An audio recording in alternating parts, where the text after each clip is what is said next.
Merci Madame la Présidente. C'est un amendement qui concerne le fonds d'investissement de proximité, qui est un fonds qui vient soutenir les PME ultramarines et qui permet un avantage fiscal de 30% pour ceux qui y investissent.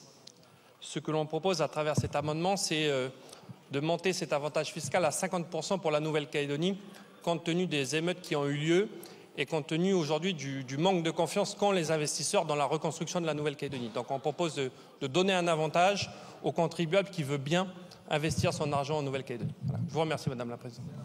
Oui, merci Madame la Présidente. Il faut faire des Outre-mer des zones d'attractivité économique et cet amendement va évidemment dans le bon sens, en particulier vis-à-vis de nos compatriotes de Nouvelle-Calédonie. Moi, j'ai un peu le sentiment qu'effectivement, on nous dit c'est bordé par l'Union européenne. Alors, je ne sais pas si l'Union européenne a bon dos, mais enfin, vu la faiblesse des montants qui sont en jeu et ce qui est par ailleurs accordé à certains pays, je pense qu'il y a quand même la nécessité que notre Assemblée se prononce en faveur de cet amendement. Ils sont adoptés. Ici, saluer le travail remarquable de nos collègues Metzdorf et Frébault.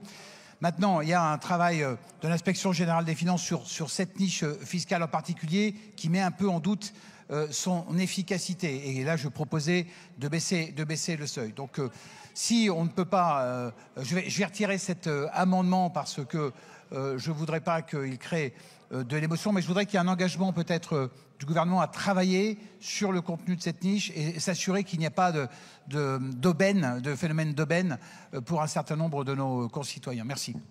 Oui, merci Madame la Présidente. Dans la loi de finances 2024, il avait été rendu possible l'éligibilité à l'aide fiscale pour les friches, pour les constructions hôtelières dans les Outre-mer.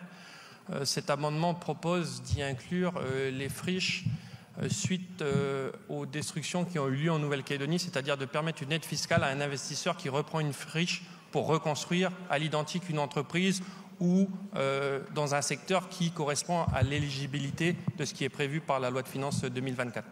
Voilà, Madame la Présidente. Ils sont adoptés. Je retente ma chance sur la réduction de l'impôt majoré qui est déjà en place en Guyane, à Mayotte, à Saint-Pierre-et-Miquelon et à Wallis et Futuna. L'idée encore une fois pour aider, si vous voulez, la reconstruction économique en Nouvelle-Calédonie et soutenir les entreprises qui veulent bien y investir, c'est d'étendre ce dispositif à ce territoire. Merci.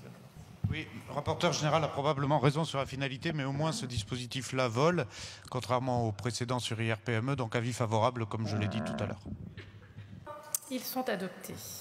Oui, on va s'abstenir sur cet amendement, mais puisqu'on arrive à la fin d'une série de dispositions sur l'outre-mer, ce serait peut-être bien d'avoir un bilan d'étape sur le coût budgétaire de ce qu'on vient de voter, parce qu'il y a quand même pas mal d'amendements qui ont été votés pour la défiscalisation outre-mer. Je note que par ailleurs, on vote des baisses d'impôts, ce qui est bien. Hein. Hier, on a voté la défiscalisation des heures supplémentaires, voilà, sur proposition de LR. On a voté la demi-part. Mais enfin, il faut rester aussi raisonnable dans le budget qu'on amende. Oui, vous avez raison de poser la question. Ceci dit, on ne parle pas du tout des mêmes ordres de grandeur. La demi-part d'hier, c'est plus de 3 milliards d'euros. Dont je n'ai pas encore vu, mais nul doute que ça viendra, des propositions de gages. Ce dont on parle là, ce sont des accélérateurs d'investissement pour la reconstruction notamment de la Nouvelle-Calédonie, qui sont, un, absolument nécessaires et le gouvernement soutient totalement, et deux, sur des ordres de grandeur qui ne sont pas de l'ordre de 3 milliards d'euros, mais de quelques dizaines de millions d'euros.